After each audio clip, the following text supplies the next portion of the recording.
Bienvenue sur notre deuxième partie du troisième épisode des Duos Parleurs qui porte sur le sujet de l'écologie. Donc si vous n'avez pas écouté la première partie, je vous incite à l'écouter, sinon vous êtes un peu perdu. Donc dans la deuxième partie, on va parler des solutions.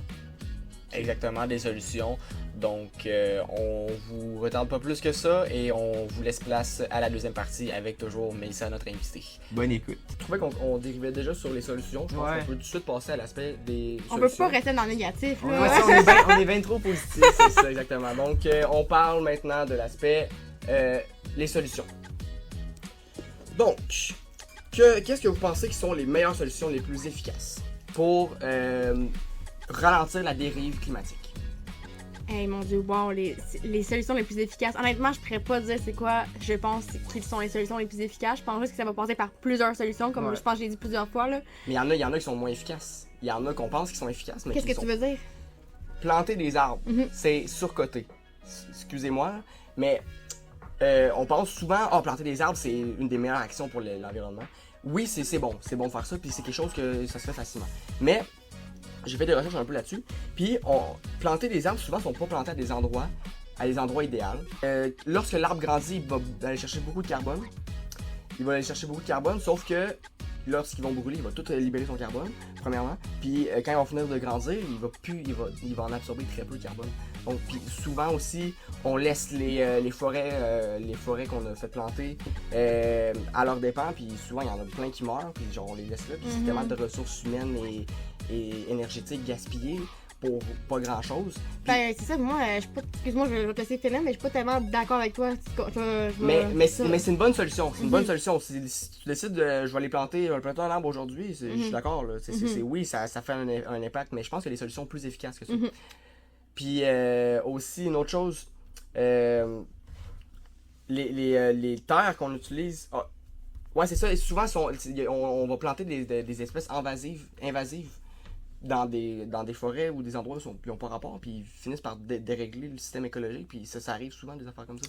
Ben, ça arrive, mais en fait, je suis pas tout à fait d'accord avec toi. Tu sais, moi, en ayant travaillé en agro-environnement, je plantais beaucoup d'arbres, puis j'étais carrément dans ce domaine-là. Là. Je plantais des haies brise-vents puis des bandes riveraines en milieu agricole. Fait que honnêtement, ceux qui plantent des arbres, les gens qui sont dans ce domaine-là, les agronomes ou les forestiers, les ingénieurs forestiers, peu importe, ils savent qu'est-ce qu'ils font. Ils savent qu'est-ce qu'ils font, puis ils savent ne pas planter des arbres exotiques envahissants qui venaient de notre pays puis qui va comme envahir toute la place. Moi, personnellement, j'ai beaucoup étudié là-dedans puis me suis beaucoup éduquée là-dedans. Puis, tu sais, je sais quel arbre ou quel arbuste planter à tel endroit, pour quelle raison. Puis je m'assure de planter des arbustes seulement indigènes. Ouais. Fait que non, c'est sûr que c'est pas la solution miracle. Mais il y a un manque de sensibilisation finalement. Parce que je me souviens pas c'est où j'ai vu ça, mais je sais qu'il y a eu un gros plan avec un gros budget dans une forêt, dans un plan de reforestation, puis que tous les arbres sont morts parce qu'ils les ont laissés là. Je me rappelle aussi que MrBeast a fait une vidéo pour planter plein d'arbres avec ses abonnés, mais y a-tu vraiment... J'ai pas regardé la vidéo. Là, $1 par... ouais, c'est ça. Est-ce qu'il avait vraiment fait supporter son plan par des spécialistes? Peut-être pas non plus, c'est ça. Pas. Mais je pense que avant de planter des arbres, faut vraiment s'assurer. Ça prend de la préparation. C'est ça, ça prend de la préparation. Faut pas... Comme tu dis, c'est beaucoup de gaspillage de ressources humaines puis monétaires si c'est mal fait. Là. Dans tout plan, en fait, ça prend de la préparation. Puis je trouve que les gens... Ben, c'est pas vrai. C'est pas... je généralise peut-être, mais il y a des personnes qui vont des fois aller trop vite, essayer de régler la solution quand il faut vraiment réfléchir avant. Il y a des gens qui veulent bien paraître. C'est ça, c'est sûr, mais en même temps, c'est des fois des gens un peu trop précipités, puis vite, on répare la solution, mais des fois, c'est bon, juste empirer la solution. Parce que finalement, comme tu dis, une autre personne qui a comme pas fait vérifier son plan, qui a juste planté plein d'arbres, puis il est comme, on va planter tel arbre, mais finalement, Colin, c'est exotique, c'est envahissant. Ouais, ça vient d'envahir toute ma forêt, puis maintenant, je suis plus capable de faire pousser des arbres qui sont indigènes. C'est bad, un peu bad. Fait que, tu sais, c'est sûr, comme tu dis, ça prend de la préparation, mais bon, c'est sûr que qu'est-ce qu'on voit dans les nouvelles aussi, c'est souvent, qu'est-ce qu'on voit dans les nouvelles, c'est le négatif.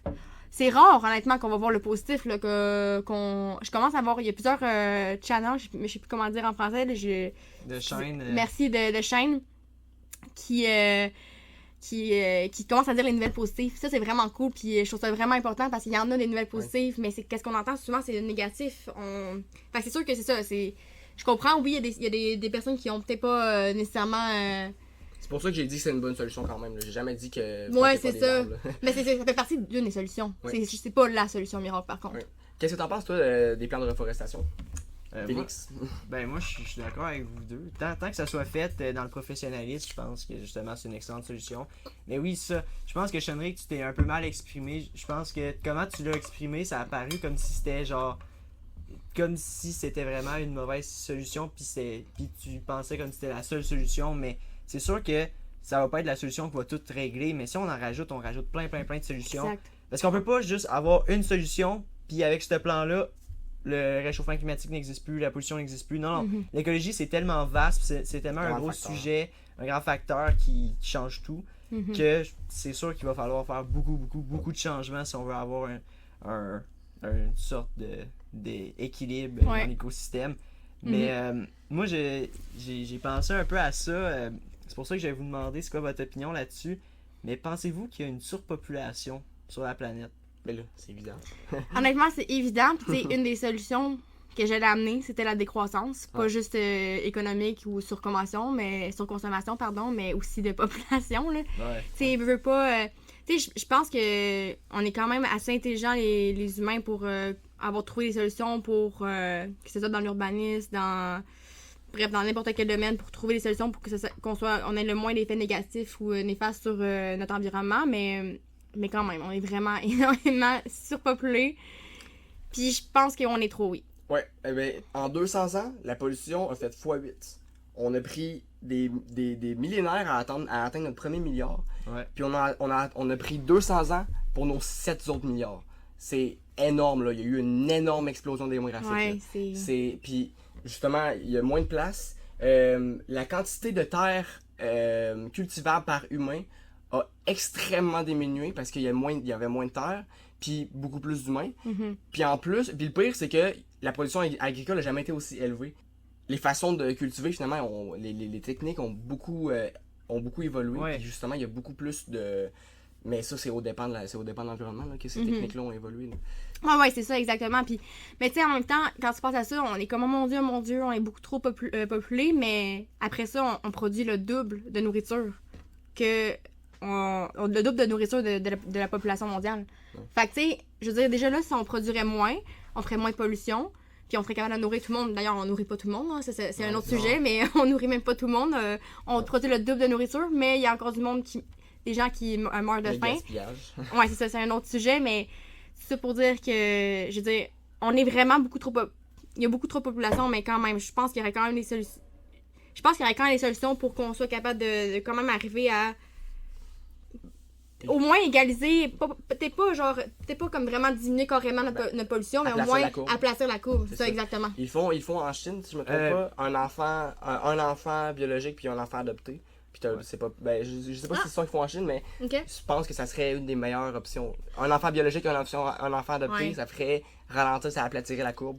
Ça serait cool, hein? Ça ferait imposer ça encore une fois, ça ferait imposer des choix. Éthiquement, c'est pas vraiment correct. Mais c'est ça avec la surpopulation. Mais je comprends à 100%. Mais des fois, il faut faire des choses poétiques si on veut sauver tout le monde. Je veux dire, oui, peut-être que les gens seraient fâchés, mais genre, peut-être qu'il faut l'imposer si on veut sauver tout le monde. Là. Mais c'est ça, tu vois, ça serait quelqu'un qui est à côté de toi et dire c'est extrémiste, ça. Ouais, c'est ça. Mais l'affaire, c'est ça, c'est que des fois, t'es comme, mon Dieu, je sais pas, on a comme, mais là, il y en a pas le choix, là. Ouais, c'est ça, c'est que les gens, ils vont dire, mais là, on n'a pas le choix d'imposer certaines solutions, là. On arrive à la fin, là. Fait que, tu sais, mais je comprends à 100%. Dans le fond, les extrémistes, c'est pas... Il n'y a pas une limite entre non-extrémistes et extrémistes. T'as un degré d'extrémisme. Ouais, c'est ça, 100%. En fait, finalement, c'est ça, là. Fait que... Puis l'extrémisme, c'est pas forcément... Dans le fond, ce qu'on comprend, c'est que l'extrémisme, c'est pas forcément mauvais dans tous les cas, là. C'est qu'on va peut-être en avoir de besoin si on en fait pas assez. Mais peut-être pour ouvrir au moins les yeux, pour voir le monde qui fasse OK, mon Dieu, il y a des gens qui capotent sur des sujets. Ils capotent là, en ce moment, là, sur certains sujets. Là. Il y a peut-être quelque chose à aller voir. Là. Ouais. C'est peut-être tout ça qui va nous aider à peut-être ouvrir les yeux. T'sais. C'est une technique psychologique, ça, être extrémiste, justement, parce que on veut imposer des normes vraiment très élevées. Là, les gens sont comme wow, c'est ben trop craqué, ça. Fait que là, après ça, ce qui paraît un peu moins pire, là, ils sont comme ça c'est correct. Mais s'il n'y avait pas eu d'extrémistes au départ, ben là, ça leur aurait paru trop. Fait que ça permet de comme augmenter leurs limites. L'extrémisme, inconsciemment, ça aide des gens à accepter un peu plus des choses. Mais c'est vrai, puis on le voit aussi dans l'augmentation du prix du pétrole en ce moment. Là. Quand que le pétrole était quasiment, là, il est vraiment cher en ce moment, mais le pétrole, à un moment donné, après la grosse session de la pandémie, le gaz était comme à 1,90 quasiment. Là.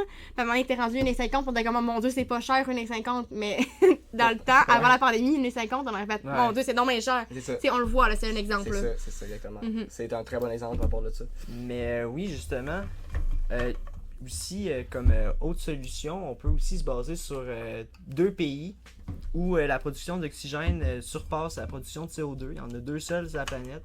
En tout cas, à ce que j'ai entendu dire, et c'est le Bhoutan et le Suriname. Dans le fond, c'est justement, Chenric, les plantations d'arbres, surtout au Suriname, où est-ce que c'est situé dans l'Amazone, les poumons de la Terre, appelés aussi. Donc ça, c'est le premier. Donc ça a été un pays qui a été beaucoup très focusé justement sur l'environnement et sur le fait de planter beaucoup d'arbres. Ça veut dire que 95% du pays est couvert de forêts. Et ça, que ça fait justement qu'il y a beaucoup plus d'oxygène que le CO2. Et le Bhoutan, un peu moins vu que c'est situé dans les Himalayas et c'est plus dur de planter des arbres évidemment. Mais eux autres, ils ont un mode de vie beaucoup plus traditionnel, par exemple. Par exemple, il n'y a pas eu la télé jusqu'en 1999 ou tout ça. Donc, on peut voir vraiment que deux des grandes solutions, là, surtout là, où on peut voir au contraire 2 des plus grands problèmes, c'est surtout le manque de forêt et juste de terres d'agriculture qui crée l'oxygène, tout ça. Et aussi notre mode de vie qui est complètement dans la surconsommation. Donc justement, la surconsommation, je pense que ça serait un problème à enlever et une solution d'arrêter de surconsommer. Toujours prendre plus. Je pense que aussi, tu sais, il y a l'américanisation. Il faut tout le temps avoir le plus gros char, le gros pick-up qui fait beaucoup de pollution. Vraiment. Tout ça. Donc, je suis vraiment d'accord avec toi. Pour vrai, Félix, là-dessus, moi, 100%, là, je pense que c'est la raison pourquoi je donnais la solution de décroissance. C'est parce que on dirait que dans ma tête, ça fonctionne pas me dire. Parce que souvent, quand on rentre dans une entreprise pour travailler, c'est comme tout le temps, on veut tout le temps croître.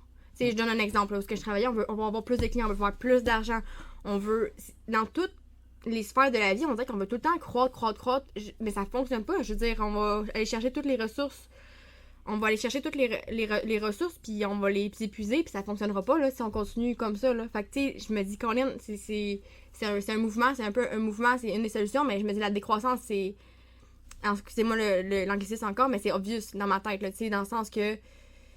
Je veux dire, c'est ça, si on continue de produire, puis de faire plus d'argent et utiliser plus de ressources, on va arriver à une fin à un moment donné. Là. Si le système est basé sur l'exploitation de ressources, on court vers notre perte. C'est ça, puis comme tu disais, c'est un peu. Je me sais plus ce qu'il disait, mais tu sais, vous dites la révolution industrielle, ça a vraiment été l'élément déclencheur, puis c'est vrai, parce que tu sais, on est comme passé à l'agriculture traditionnelle, à la qualité.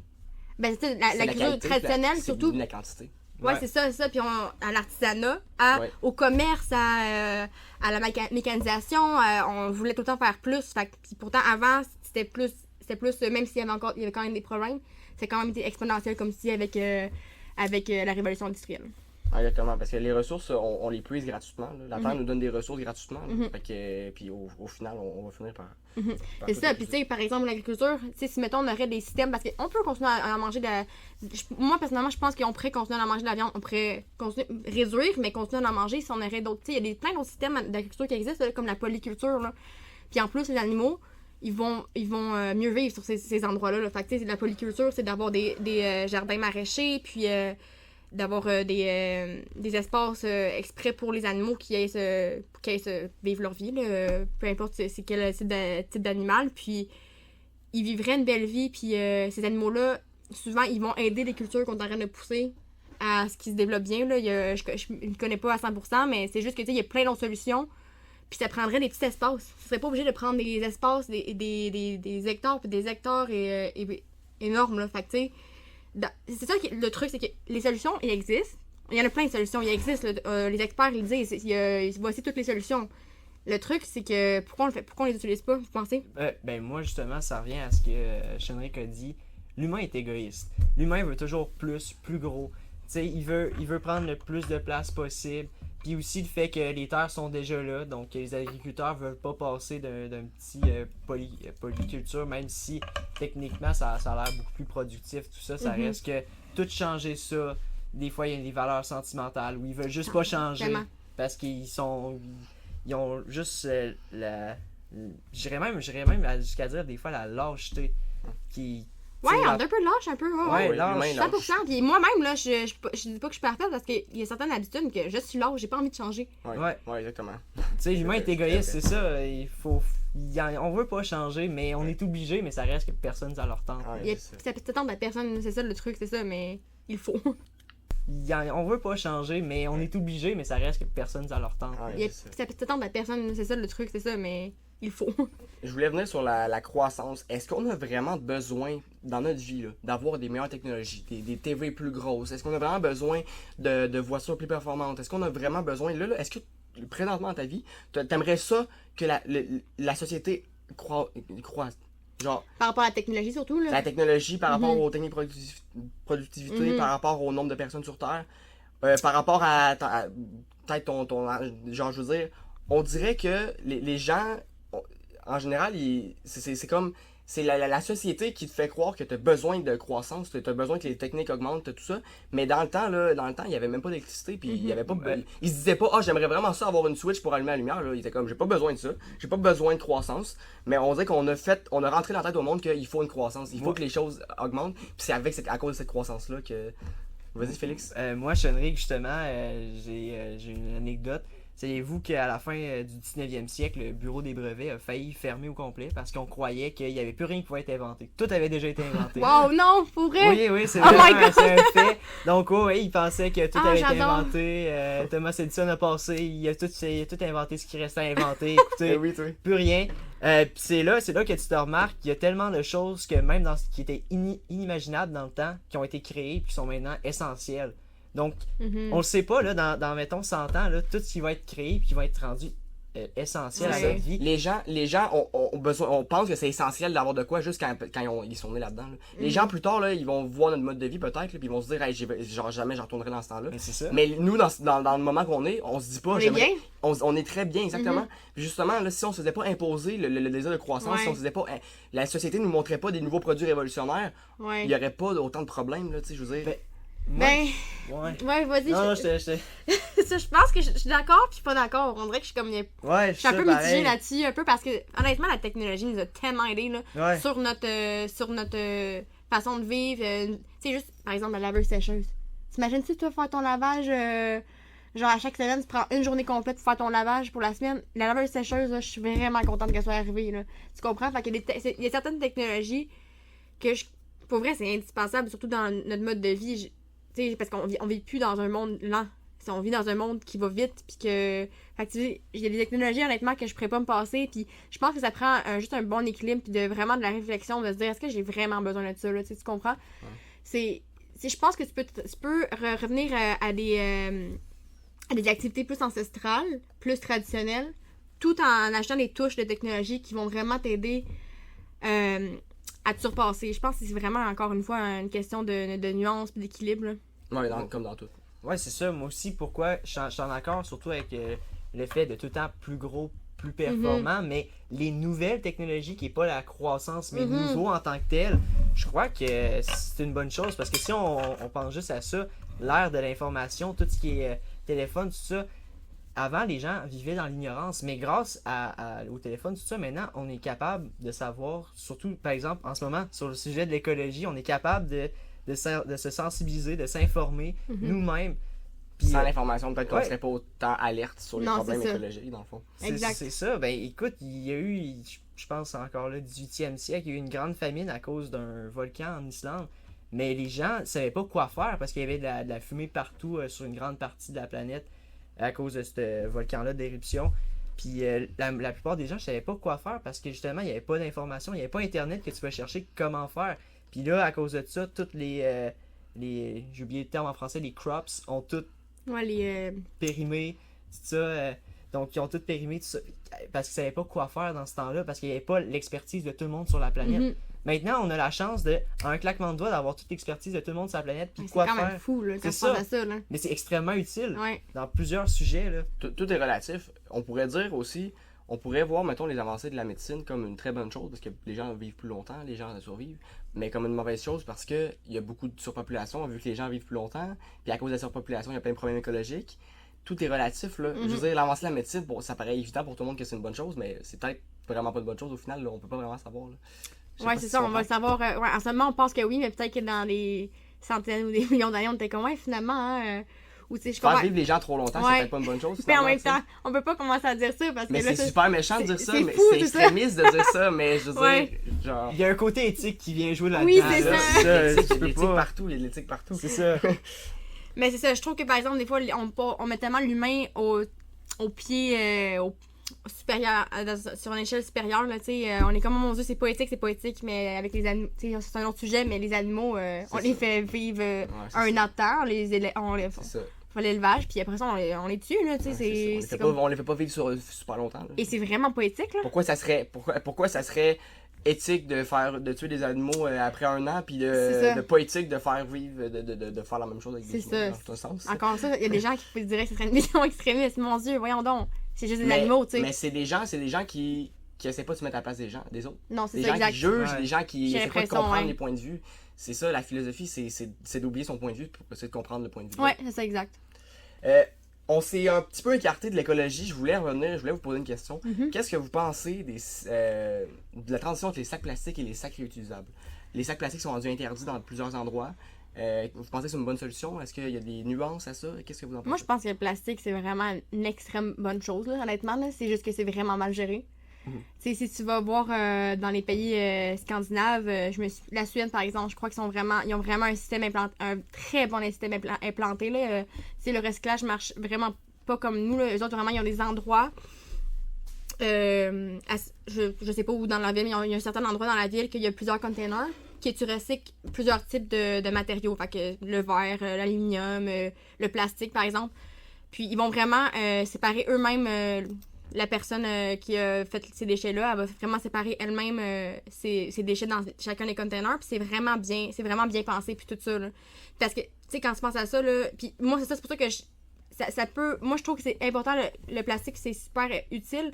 Je veux dire, c'est vraiment convenient, désolé encore le terme anglicisme, mais c'est vraiment convenient dans le sens que, tu sais, quand tu vas à l'épicerie, tu vas acheter tes repas là, dans des plastiques là, emballés, là, je veux dire, le plastique, ça a été un peu, quand même... On est dans l'ère du plastique. Ouais, on a ce plastique, puis ça nous a vraiment aidé à passer plus de temps à faire autre chose, à se concentrer sur nos projets. Ouais.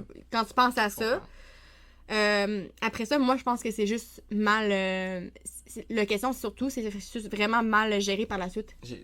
Des fois, là, j'ouvre un sac de plastique, puis ce qui est à l'intérieur est encore emballé dans du plastique, puis je suis comme, c'est quoi ça? Ouais, il y a le suremballage. C'est tellement Oui, il y a ridicule. le suremballage, c'est complètement stupide. Ça, c'est sûr que c'est une autre question, mais je veux Ouais. dire, l'emballage juste simple là, de plastique puis tout ça, je trouve que c'est vraiment... Ça. moi, je trouve ça vraiment utile. Il y a Je des pense nuances. juste que c'est vraiment...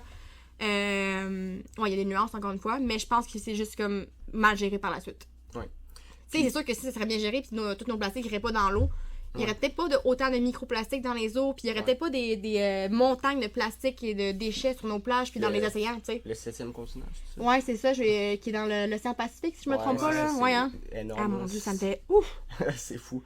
Mais Qu'est-ce que t'en bon. penses, toi, Félix, de la transition entre les sacs plastiques et les sacs réutilisables? C'était plus ça, je voulais savoir, toi. Moi, je suis totalement d'accord parce que oui, les sacs réutilisables, c'est une façon facile justement d'éviter bien de la pollution. Là. Je veux dire, t'as juste besoin d'emmener un sac plastique à quelque part. Ben, pas un sac plastique, un sac réutilisable, ben, qui est du plastique aussi, si je me trompe coton. pas. Ah, du coton. Ouais, c'est ça, c'est comme Ouais. un mélange des deux, un peu, des fois, là. Ouais, c'est ça. Et tu sais, t'apportes ça, puis justement, après ça, tu le réutilises. C'est comme une bouteille d'eau réutilisable. À la place d'acheter tout le temps des C'est bouteilles ça. d'eau, les jeter, ben, comme ça, tu remplis ta bouteille d'eau, puis ça fait la même chose. Là. Puis c'est super simple. Ouais. Mais moi, il y a un point que Mélissa a apporté qui m'a fait un peu rire. C'est surtout la Suède, qu'on sépare chacun par personne toutes les choses. Mhm. Est-ce que vous pensez qu'on serait capable de faire ça ici avec la même discipline? Mm. Parce que j'entends beaucoup de personnes dire ah, par exemple, en Danemark, leurs métros sont tellement propres, tout ça, quand ici à Montréal, les métros sont exécrable. On a beaucoup de choses à apprendre des pays du Nord. C'est ça, mais on dirait qu'on n'a pas la même discipline, on dirait qu'on est pas... Non, c'est pas dans notre culture, c'est juste pas dans nos C'est ça. habitudes. Je sais pas c'est quoi Il y a des pays qui sont moins individualistes. Ouais, peut-être, mais je sais pas si c'est juste parce qu'ils ont comme intégré ça direct à la base, au début, que le plastique est arrivé, puis que ça a été facile de faire, ok, ben c'est comme ça, c'est comme tomber dans leurs habitudes. Je suis pas au courant non plus de comment ce système-là a été implanté, là. Mais c'est vrai, c'est ça, c'est carrément une question d'habitude, là, puis est-ce que ça va nous tenter nécessairement d'aller faire le tri dans un centre de C'est tri, ça. là, tu sais? Mais je pense Je qu'on sais est pas. capable, mais ça prend du temps. Ça prend C'est des ça. années, puis avec Ouais. le temps, ça va être dans nos habitudes. Est-ce qu'il va être trop tard rendu là? Je sais pas, mais... Ouais. Mais c'est une bonne question, effectivement, là. Est-ce qu'on va vraiment Ouais, le faire parce si on que- implante ça? Ouais, parce qu'il y a des pays, tu sais, justement, qui sont hyper disciplinés sur ce sujet-là, comme les pays de la Scandinavie. Puis oui, eux autres, c'est sûr, ça marche, mais nous, est-ce qu'on va être... Est-ce que tout le monde va être assez discipliné? Parce que je vois encore beaucoup de personnes jeter leurs déchets par la fenêtre, jeter leurs Je McDo, sais. tout ça. Il y en a partout sur le bord de rue. Je veux dire, c'est choses communes. Mais là-bas, c'est vraiment rare de voir ça, mais ils n'ont À pas la même Singapour, point de vue. Ouais. On Tu se peux même- connaît tous l'anecdote à Singapour, là. Ouais, c'est ça. La gomme, si Ouais. tu lèves ta gomme dans la rue, tu peux te donner une amende de je sais pas combien. C'est ça, est-ce qu'il pourrait Vraiment commencer à cher. faire des restrictions comme ça encore une fois, Singapour. imposer des règlements comme ça, je sais pas. Mais Singapour, le taux de pollution est très bas, là, si je me trompe pas. Là. C'est justement, il n'y a pas de déchets dans les rues. Y a pas, Ouais, c'est ça, exact. Est-ce qu'il faut être extrémiste encore une fois pour que. Je sais pas, ben, tu sais, il y a Pour plusieurs, plus il y a plusieurs techniques, là, comme la technique de taxe ou la technique de remboursement. Hey, est-ce que si tu vas remettre ton aluminium, ta vitre, ton plastique, ton ci, ton ça, t'as 10 cents, 25 cents à chaque fois, peut-être que ça va être ça la solution pour nous Ouais. amener à y aller. Mais déjà, elle est déjà en cours, cette solution-là. On gagne, tu sais, justement, on a 5 cents par Ouais, kilo. c'est ça, mais ça, c'est Mais seulement les pour gens, les. il y a C'est beaucoup juste de gens pour qui le ça. font toujours pas. Mais c'est ça, moins clouant, là. Hey, je veux le dire, nombre, j'ai fait les scouts, ont ramassé les canettes. Le monde donne leurs canettes, ils sont Ouais, larges, c'est ça, j'ai sont larges tendance d'aller à les donner aussi, tu Mais sais. c'est ça, C'est les l'argent gens qui fait ouais. payer aussi, là. C'est ça, ben une chance qu'il y a des organismes comme les scouts pour ramasser les canettes Ouais. et recycler, là, tu sais. Ouais. justement. C'est ça, non, c'est ça. Je sais pas si ça va marcher pour notre culture à nous. Ouais. C'est une bonne question. Là. J'avais pas encore donné mon opinion sur les sacs recyclables. Ben oui, c'est vrai. Ben, je vois qu'avec à côté, on voit pas dans le podcast, mais t'as beaucoup de sacs réutilisables. C'est ça. Mais c'est pas une bonne chose d'avoir autant de sacs réutilisables. C'est ce que je voulais dire, je suis pas C'est parfait. ça. C'est ça. Il y a bien des gens qui achètent des sacs réutilisables trop souvent. Puis pour qu'un sac réutilisable rattrape son empreinte écologique sur les sacs plastiques, il faut l'utiliser 30 fois. Si tu utilises un sac réutilisable moins que 30 fois, il va avoir plus d'impact écologique que le sac plastique. Est-ce que ça veut dire que c'est une mauvaise chose? Absolument pas. C'est une très bonne chose. Mais utilisez vos sacs recyclables, C'est ça, le réutilisables. truc. Utilisez-les, puis collectionnez-les pas. Achetez-en quelques-uns, puis réutilisez-les souvent. Puis là, oui, ça va avoir un réel effet. Il y a eu une étude justement là-dessus, puis là, les gens se sont mis à penser, bon, ben, dans le fond, c'est correct, les sacs en plastique. C'est pas ça qu'il faut penser. Non, c'est ça. Ben, tu sais, c'est ça. J'avais une collègue, une ancienne collègue qui m'avait dit. Elle était comme moi, j'aime vraiment pas les sacs réutilisables. À chaque fois, j'allais à l'épicerie, je l'oublie, j'en rachète un. C'est ça, moi aussi, ça m'est arrivé plein Je de fois. fais tout le temps ça. Et elle dit, tant qu'à ça, j'aime mieux qu'ils me donnent des sacs en plastique, puis je vais les utiliser pour mon sac à poubelle dans ma salle de bain. Tu sais, elle voit ça vraiment comme ça, puis c'est vraiment une écologiste Mais pure. c'est ça, là. mais peut-être- L'environnement, ça lui tient vraiment à cœur. Mais elle, pour son opinion par rapport à ça, elle est comme, pour moi, elle dit, je veux dire, ça prend quasiment plus de ressources pour faire les sacs réutilisables, puis finalement, j'en rachète tout le temps parce que j'oublie tout le temps de les amener. Il devrait peut-être pas interdire les sacs plastiques, justement, parce que les gens qui oublient leurs sacs puis qui prennent des sacs réutilisables, ben, ça fait Ouais. l'effet inverse. Ben, c'est ça qui Fait qu'ils arrive. devraient peut-être pas les interdire, ils devraient Sensibiliser. sensibiliser, Ouais, mais c'est quand ça. même les rendre accessibles, là, Mm. justement. Ouais, c'est ça, exact. Mais Ouais. c'est parce que moi, je pense que c'est pour les apparences. Il y a beaucoup d'entreprises qui, pareil pour les pailles en carton puis les pailles en plastique. C'est ça que j'allais Les pailles en dire. carton, on coupe des arbres puis tout ça, là, mais c'est pour l'apparence. C'est un vrai débat.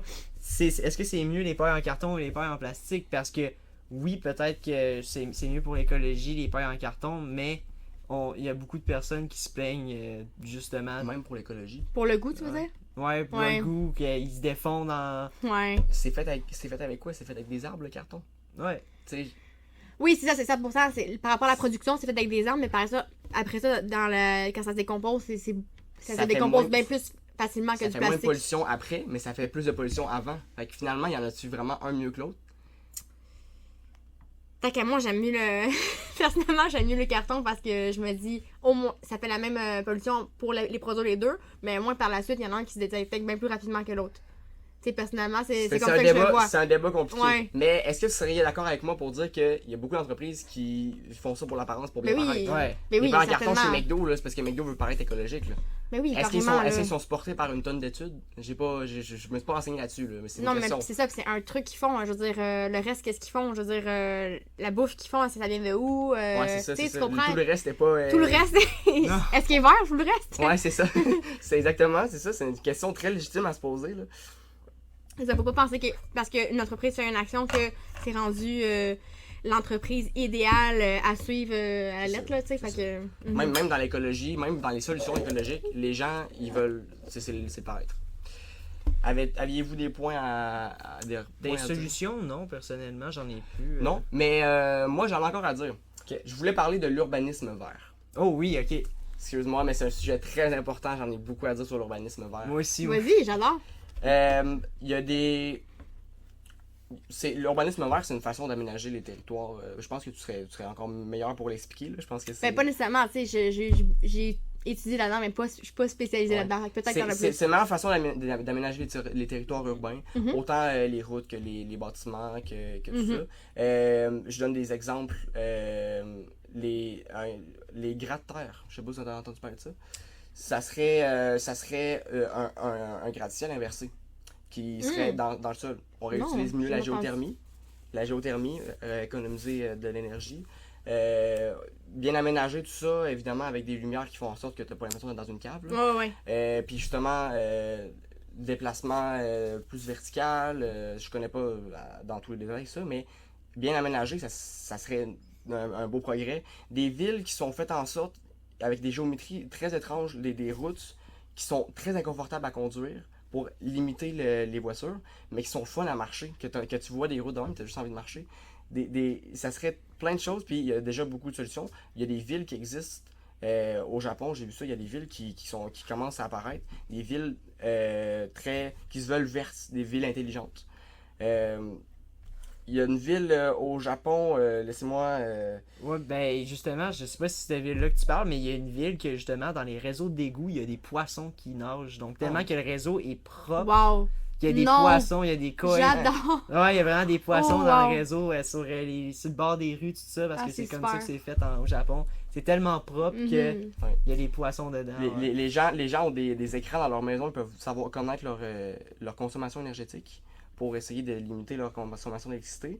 Justement, c'est les ça. routes, comment sont faites, tout est pensé pour Oui, c'est être ça. le plus écologique possible. Mais de ce que j'avais appris dans mes cours en aménagement du territoire, honnêtement, de vivre en ville, une ville bien faite, dense, qui est dense, c'est plus écologique que d'aller vivre en campagne, d'utiliser un grand territoire. Pour plusieurs raisons, là, parce que on est plusieurs à utiliser les mêmes ressources, puis justement, c'est l'étalement urbain qui est vraiment difficile par rapport à l'urbanisme, là, c'est l'étalement urbain, puis d'utiliser tout le temps plus de ressources, plus loin, qui est difficile pour l'environnement. Fait que vraiment nous trois, là, on serait mieux d'aller vivre dans une ville qui est dense, qui est bien planifiée, que d'aller vivre en campagne. On serait plus écologique. Ouais. Parce que pourquoi? Parce que quand tu es dans une ville, tu n'utilises pas ta voiture, tu vas marcher. Non. Après ça, il y a plusieurs raisons, mais c'est ça, c'est quand même fou quand on se pense à ça, parce que des fois, on est comme, je suis allée vivre en ville, la pollution, puis tout ça, je vais aller vivre en campagne, mon grand terrain, puis tout ça, mais finalement, c'était pas la bonne solution. Ton grand terrain, c'est des arbres qui pourraient y pousser. Ouais, c'est ça, exactement, c'est ça, c'est en plein ça. Puis il y a encore, comme dans tout, il y a des extrémistes. Il y a, je sais pas si vous avez entendu parler du grand projet en Arabie Saoudite. Là. Oui, la ligne droite. Ah, mon c'est Dieu, tellement, wow. c'est tellement un. Vas-y. C'est tellement poche comme projet. Je vais expliquer pourquoi. Ok? Le projet est fait tellement en ligne droite, mais premièrement, juste se déplacer d'un bout à l'autre, c'est vraiment pas utile. Puis aussi le fait que c'est pas très dense, vu que c'est tout sur une ligne droite. Mhm. Il y a beaucoup de choses, surtout se déplacer justement, c'est le plus gros problème je pense, mais aussi juste les accommodations, ils ont bien beau dire il va y avoir une épicerie proche tout le temps, mais ça reste que c'est pas marchable comme ville, on va se le dire, c'est pas marchable là. Tu sais, il y aura peut-être une épicerie puis un dépanneur proche, là, mais il n'y aura pas toutes les accommodations possibles qu'une ville de cette grandeur-là, parce que ça va être, je pense, 400 000 personnes qui vont habiter là, qui va avoir. Tu sais, il va avoir, c'est sûr, un point qu'il y en aura un peu plus de choses, mais là, il y en a qui vont être à l'autre bout de la ville, vont probablement mettre ça au milieu pour être le plus central possible. Mhm. Eux autres, sur le bord de sur le bord Faut du... qu'il marche en c'est ça. motadine. Il va Ouais, falloir ouais. qu'il marche, c'est totalement pas utile. là. C'est ridicule, ouais, puis c'est pour l'attention. C'est ça. C'est clairement pour l'attention, c'est pour bien paraître encore. Mais moi, Ouais, c'est ça, on dirait qu'ils ont tout le temps des gros projets innovateurs, eux autres, là, puis on dirait qu'ils veulent tout le temps flasher, là. Fait tout que, le temps ouais. mieux, ouais. Ouais. c'est ça. Mais moi, l'urbanisme vert, je m'intéresse beaucoup récemment là-dessus. J'écoute beaucoup de vidéos. Donc, j'écoute aussi une chaîne qui s'appelle sur YouTube qui s'appelle Not Just Bikes. Donc, Ah, pas t'as juste parlé des de vélos. Donc, eux autres, ils se basent beaucoup sur le système des Pays-Bas, néerlandais. Et Mhm. oui, qui est, selon moi, un des meilleurs niveau Mhm. écologie sur la planète. Parce que, premièrement, à comparer d'ici, les banlieues, c'est pas des maisons simples, c'est des duplex. Donc, tu vis en duplex dans les banlieues, tout ça. Il y a des autoroutes de vélo, ça, je pense que c'est une des choses les plus populaires. C'est fou, ouais. Donc, il y a des Vraiment. autoroutes littéralement de vélo aux Pays-Bas partout. Mm. Aussi, tu peux te promener en bateau, tout ça. Il y a beaucoup. Puis il y a aussi même le métro, tramway. Est-ce qu'il y a des partages de voitures électriques? Je sais qu'ils font ça au Japon, mais je sais que c'est... Je suis certaine que ça existe, là. Tu sais, il y a Ouais. des, même des villes oui, que. ça existe au Japon. Ouais, justement. c'est ça. Je sais pas s'ils font ça. Ben, et je sais pas, parce que honnêtement, Amsterdam, là, par exemple, je te donne un exemple de la plus grosse ville, c'est vraiment pas une ville où tu vas conduire. là. J'en ai entendu parler de beaucoup de personnes. J'en ai entendu parler. Tu conduis pas dans Amsterdam, tu marches, tu prends le tramway, tu prends le métro. C'est le fun de marcher. T'es en Les, vélo. Tellement. les gens, Oui. ils ont oublié que c'est le fun de marcher. C'est j'adore. santé. C'est le Moi, fun. moi, je me déplace en longboard. Ouais. Puis c'est tellement plaisant. Puis j'habite en ville. Puis c'est pas si loin, là, me rendre là où je veux. C'est là. ça. Mais ces villes-là sont faites pour ça aussi. Je veux dire, ils ont Oui, été bien mais pensées, puis on a envie de marcher dans ces Mais villes-là. On c'est a ça, envie oui. de faire du vélo, là. Mais Tedford, par contre, et puis il y a juste une piste cyclable. Il y a une la piste 112. cyclable, mais on peut en plus envie de prendre son char. La 112, Ouais. les trottoirs sont tous scrap. T'as pas envie de marcher Mais c'est là. ça, tu sais. Fait que, tu sais. Non, puis aussi, on y pense pas toujours, mais les voitures aussi s'engendrent des parkings qui prennent tellement d'espace Ouais. urbain. Là. Ouais. Je voyais ça sur des maps de villes comme par exemple Houston, tout ça, où est-ce que le centre-ville à moitié est rempli de parkings. On prend la moitié de l'espace du centre-ville où est-ce que ça serait supposé être dense et vibrant, on le remplit de parking. Mm. Ça gâche tout. Ça gâche aussi, tu sais, quand on y pense, là, de point A à un point B du centre-ville, ça prend 2 fois plus de temps vu que la moitié c'est des parkings. Il y a plein de choses que ça engendre. Donc moi je pense que tu sais, quand on a fait ça aux États-Unis, on s'est dit on a de l'espace enfin, tout ça comparé à l'Europe qui est vieux, c'est des petites routes. Là on peut décider la grosseur des routes, c'est des nouvelles villes, on va les faire surtout centrées, ben dans le temps c'était des chariots, ça dépend des villes. Tu sais, on va les faire centrer sur pour que ça soit des longues lanes, là, donc qu'on puisse conduire dessus. Donc tout ça, parce que c'est ça qui est venu avec le modernisme, c'est les voitures, tout ça. Et depuis ce temps-là, ben on a vraiment justement des villes centrées sur les voitures quand on devrait plus les centrer sur les transports publics et surtout sur tout ce qui est pédestre ou vélo. Il y a même des villes, je me souviens plus c'est laquelle, il y en a une en Espagne, puis il y en a d'autres dans d'autres mondes, là, je me souviens plus c'est quelle ville, mais qui ont carrément interdit les voitures. Fait qu'il y a vraiment carrément un gros parking à l'extérieur de la ville. Puis les gens vont se parquer là, puis ils vont se rendre là, en vélo, en voiture, pas en voiture, mais en métro ou en autobus. Ouais. Fait que ça, c'est quand même vraiment cool. Là. C'est sûr que c'est, encore une fois, c'est très extrémiste de dire, OK, on interdit les voitures, mais je veux dire, c'est une des façons, une des solutions, je pense. Là. Ouais, transport en commun, il faut que les gens switchent vers ça. Aussi, le train au Canada. Le train, c'est horrible. tellement désuet. Ouais, les protocoles, sous-utilisé. les lignes ferroviaires, Ouais. c'est sous-utilisé. Pourtant, ça fait C'est longtemps cher, que ça hein? existe. Oui. Ça Je fait, m'excuse, mais c'est cher. Là. ça fait longtemps que ça existe, puis c'est tellement efficace. Mhm. Il y a tellement de gens qui peuvent rentrer, c'est tellement économe qu'il y a des trains qui se mettent à exister. Je pense qu'il y en a au Japon, justement. C'est des trains qui fonctionnent avec des superconducteurs qui lévitent au-dessus de leur barème, rail. là, de leur rail. Puis justement, il n'y a aucun il y a très peu de frottement, il y a Mhm. juste l'air. Puis justement, ils facile. peuvent aller super Ouais, vite. des TGV de Les même, TGV, ouais. Je sais pas, c'est les TGV qui marchent comme ça? C'est les TGV, je pense, qui. Je suis pas Mais sûr. c'est des trains Ouais. qui vont à grande vitesse, C'est mais ça, je suis pas certaine qu'ils vont qui touchent pas au. C'est ça, ça, mais il y a c'est des trains ça. comme ça qui existent, qui c'est touchent ça, plus, ça- touchent plus au rail, Ouais. ils n'ont pas de frottement, ils vont super vite, puis c'est super écologique. Ben, Ouais. Puis au Japon, là, il y a les lignes de train de fer, des lignes ferroviaires, sont tellement optimisées, ils sont tellement bien faites. Au Japon, il y a presque personne qui conduit. là. Tu sais, les gens marchent. Mais ça donne pas goût d'utiliser ta voiture. Non, mais quand le t'es- train, avec le train, il y en a tellement souvent, puis ils vont tellement partout que Mais tu peux juste 100%, prendre le je veux train. dire, c'est bien plus le fun. Mais oui. Ouais. Je veux dire, tu prends. Imagine, Moins d'accidents imagine aussi, tu moins prends ton d'accidents. vélo, puis même. Il y a des trains que genre, ils ont des espaces dans les trains pour Ouais. mettre ton vélo. Fait que c'est Ouais, cool, ouais. là. Si tu roules en vélo, t'es comme, ah, je suis tanné. Je vais prendre le train. Il y a un espace direct pour ton vélo, puis tu vas aller à ta place où tu vas aller, tu vas sortir ton vélo, tu vas faire du vélo pour aller. Tu sais, c'est pensé, là, c'est vraiment, je trouve ça incroyable pour vrai, là. Il y a tellement d'exemples à suivre, pourquoi on n'apporte pas ça ici? Ouais. Ben justement, c'est ça, c'est les trains, là, c'est tellement... C'est commun là, en Asie surtout, puis en Europe. Là, je veux dire, tu peux prendre un train, là, ça va te coûter, là, par exemple en France, la SNCF, tu peux aller d'une ville à l'autre, là, ça va te coûter 15 €, là, puis tu vas avoir, c'est pas cher, tu vas traverser en TGV là, en quelques heures à une autre ville qui est encore plus rapide que la voiture, qui est plus utilitaire, plus économe. Puis aussi, je veux dire, je trouve que c'est une plus belle expérience. Là, ouais, tellement, mon Dieu. Mais tu sais, c'est sûr qu'ils sont plus. Il y a beaucoup plus grosse population en France qu'au Québec. Là. Ben, surtout une plus grosse densité. Qui cause ben, la population carrément là, sont vraiment plus. Il y a vraiment une plus grosse population en France qu'au Québec. Là.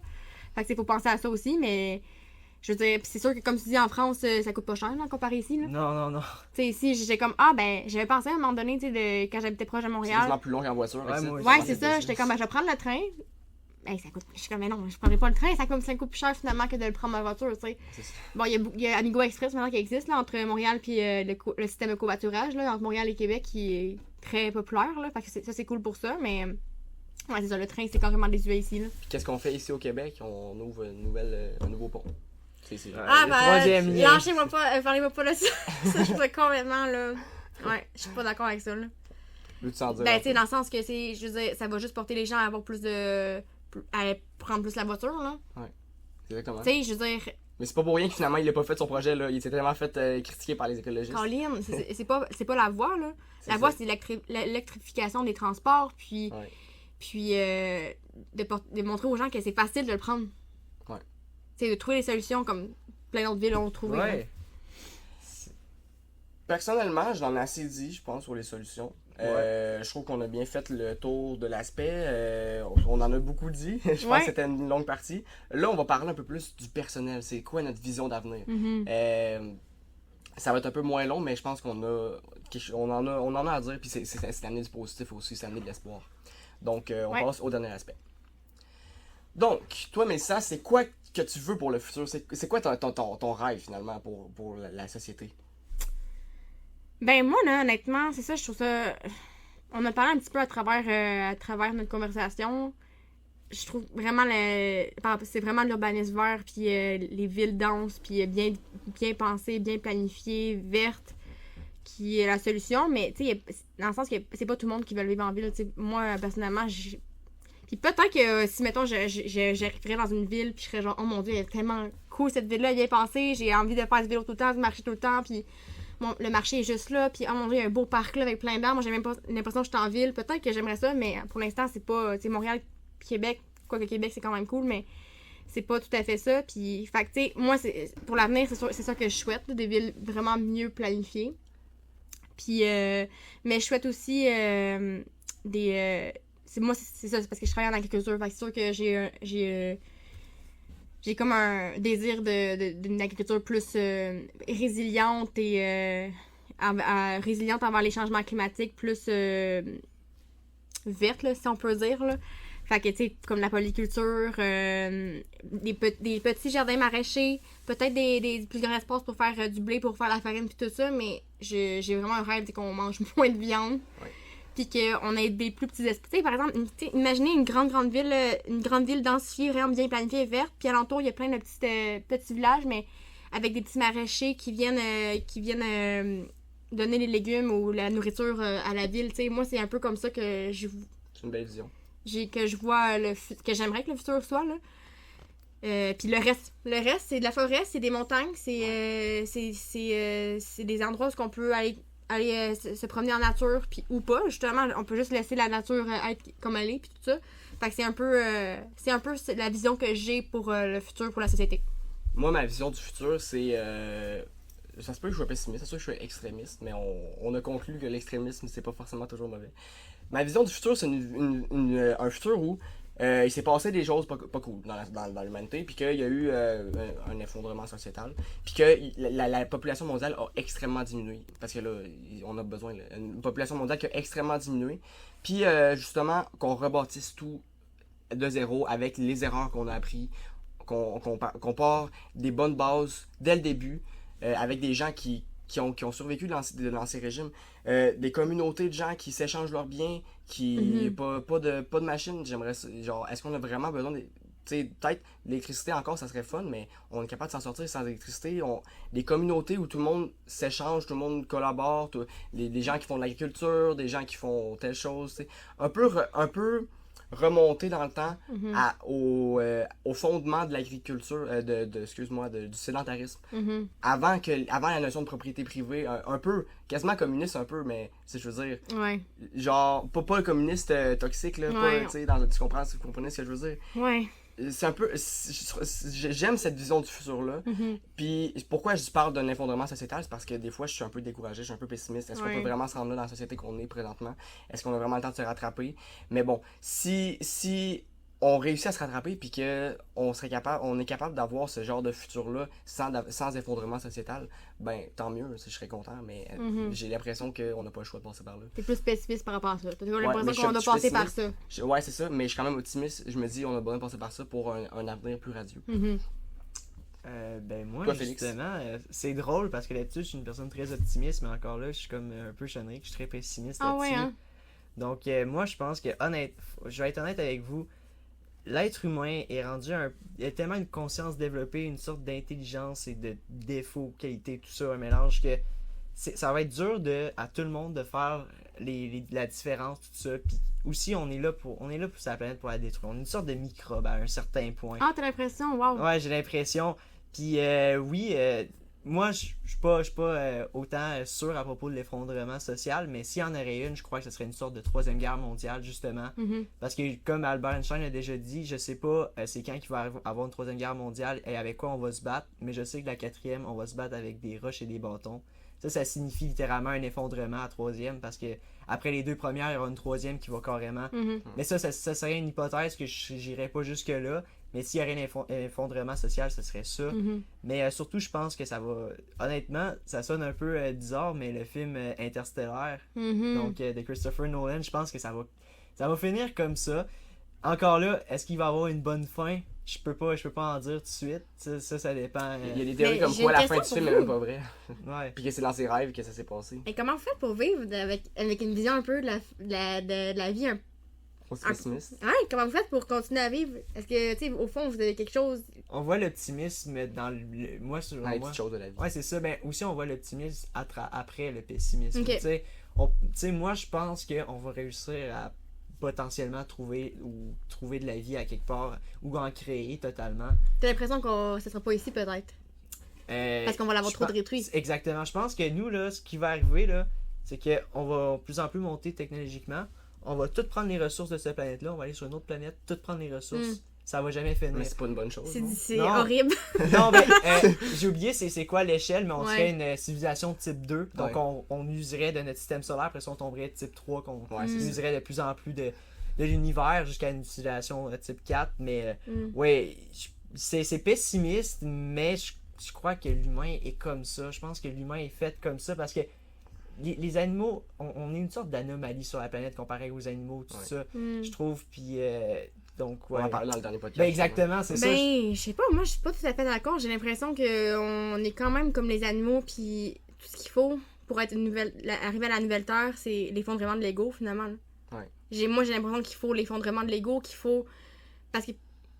Là, je veux dire, la seule raison pourquoi on veut tout le temps aller chercher plus loin, chercher des ressources, c'est pourquoi? C'est pour tout le temps avoir C'est plus, pour c'est l'ego. pour. Ouais, c'est pourquoi? C'est pour l'envie, c'est envier les C'est autres, l'ego. tout ça. Le C'est pouvoir, l'ego, c'est les c'est- pouvoirs, c'est. Je veux dire, on a juste besoin de revenir à notre état d'être, notre conscience, puis de réaliser que. Quand on regarde les nomades, là, il y avait beaucoup moins d'ego, je pense. Là, Ben oui, moi j'ai l'impression qu'il y en avait moins. Il y en avait quand même. Parce qu'on reste qu'on Ouais, est des c'est humains. même les qui- animaux, ça. les égos. Là.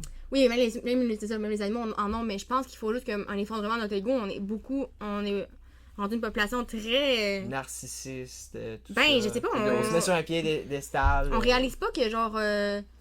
Notre petite voix qui parle dans notre tête, là, c'est pas notre vrai nous. C'est un peu peut-être spirituel, mais c'est pas notre vrai nous dans le sens que notre vrai nous, c'est notre conscience, c'est notre état d'être, puis on est juste là pour être présent finalement. Là. Ouais.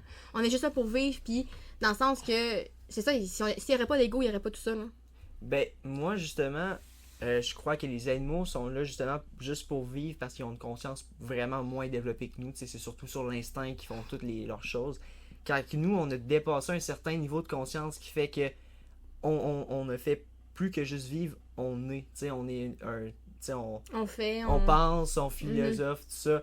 Et justement, ça pousse à avoir des défauts, des qualités beaucoup plus prononcées que les animaux. Parce que oui, il y a des animaux qui sont égoïstes, mais c'est jamais au même point que les humains. Tu sais, c'est tout le temps dans un sens très très simple. Puis, tu sais, pour survivre finalement. C'est ça, d'un côté, tu sais.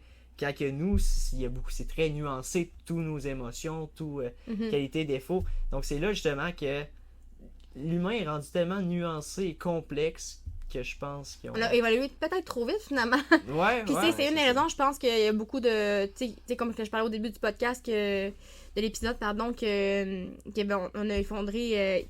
on n'est pas effondré, mais plutôt il y a beaucoup de mégaphones, la moitié de la mégafaune qui a disparu. L'environnement n'a pas eu le temps de s'adapter à nous qui a tellement évolué vite. Là. Je veux dire, on a développé la communication, on a été capable de... Tu sais, parce que, je veux pas, tu sais, on serait pas capable, nous, tout seuls. Moi, je serais pas capable de me combattre avec un lion, là. Ouais, non. Tu sais, pourtant, c'est lui qui est plus fort que moi, là. Ouais. Mais, tu sais, notre cerveau s'est tellement développé vite, puis je pense que la nature n'a pas eu le temps l'environnement n'a pas eu le temps de s'adapter à nous. Ouais. Mais je voulais répondre à ta question, comment je reste positif, malgré mes pessimismes. Dans les petites choses de la vie, premièrement, dans le présent, peu importe comment le monde va être, peu importe ce qui nous attend, présentement, je suis heureux, j'ai une famille, j'ai des amis, présentement, j'ai plein de belles choses dans ma vie. Ça me sert à quoi de me projeter dans le futur puis de me mettre à stresser pour ce qui va arriver.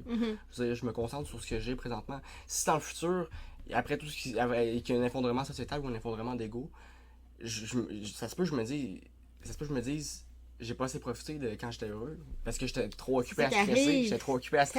Ben oui. Genre, c'est pour eux dans le présent. Là. Puis justement, ça me fait pas peur la fin du monde ou l'effondrement sociétal ou l'effondrement d'ego. Je pense que ce que j'ai beaucoup aimé le point que tu as apporté, l'effondrement d'ego, je pense qu'on n'a pas juste besoin d'un effondrement sociétal parce qu'on a aussi besoin d'un effondrement d'ego. Je pense qu'il faut les deux ensemble. Mais il faut revenir au moment présent, c'est là la clé en fait. Ouais. C'est revenir au moment présent, ta conscience, c'est aujourd'hui, en ce moment, on est dans le moment présent. Les gens veulent du pouvoir pour un peu contrer leur peur de la mort. Ils veulent se rendre un peu immortels, ils veulent que les gens se souviennent d'eux parce que y a la peur de la mort un peu, c'est l'inconnu, on sait pas qu'est-ce qu'il y a après la mort, personne peut en dire. Fait que là, on veut du pouvoir pour rendre plus signifiante notre vie à nous pendant qu'on est encore en vie. Ouais, mais c'est tellement pas ça qui va te rendre heureux, là. C'est difficile des fois de faire réaliser ça aux gens, mais c'est tellement pas ça qui va te rendre heureux, là. Et je pense que un petit côté philosophie, un petit côté rêve positif, ça fait du bien un peu pour décompresser le thème négatif. Il y avait beaucoup de contenu dans ce podcast-là qui va être en 2 parties. Il va avoir une partie plus longue que l'autre selon moi. Mais je suis très content. Ouais. C'était très enrichissant. Je pense qu'on a parlé de tout ce qu'on avait envie de parler. Ouais, vraiment. Merci de m'avoir invité, les gars. Cool. J'ai vraiment apprécié ta présence. C'était cool. J'ai beaucoup aimé tes points de vue, j'ai beaucoup aimé tes connaissances aussi. T'as pas eu peur de t'imposer des fois puis de donner ton opinion. C'est ça des fois aussi, j'avais peur des fois avec les invités que ils restent un peu en arrière. Ouais. Puis ils parlent pas beaucoup dans le podcast, à part quelques interactions, mais tu t'es vraiment imposé, t'as donné ton opinion. C'est ça qu'il faut, c'est important. Même si on n'est pas d'accord, c'est tellement important. C'est comme ça qu'on avance. Même si on n'est pas d'accord. C'est ça, puis t'as pas été gêné de parler, tout ça. Donc je suis vraiment content. Merci beaucoup pour ta présence. Merci d'avoir été, les gars, c'était cool. Donc c'est ce qui conclut le podcast Le Duo Parleur. Le duo avec notre invité. Des opinions divergentes et polarisantes. Donc le podcast où on parle d'opinions divergentes, d'enjeux sociaux, de sujets importants et d'actualité. J'espère que vous l'avez apprécié. N'hésitez pas à nous faire part de vos retours, de vos commentaires. Si vous avez envie de parler de certains sujets, si vous avez envie de participer au podcast aussi, on est ouvert à tout ça. Donc, merci beaucoup, à la prochaine.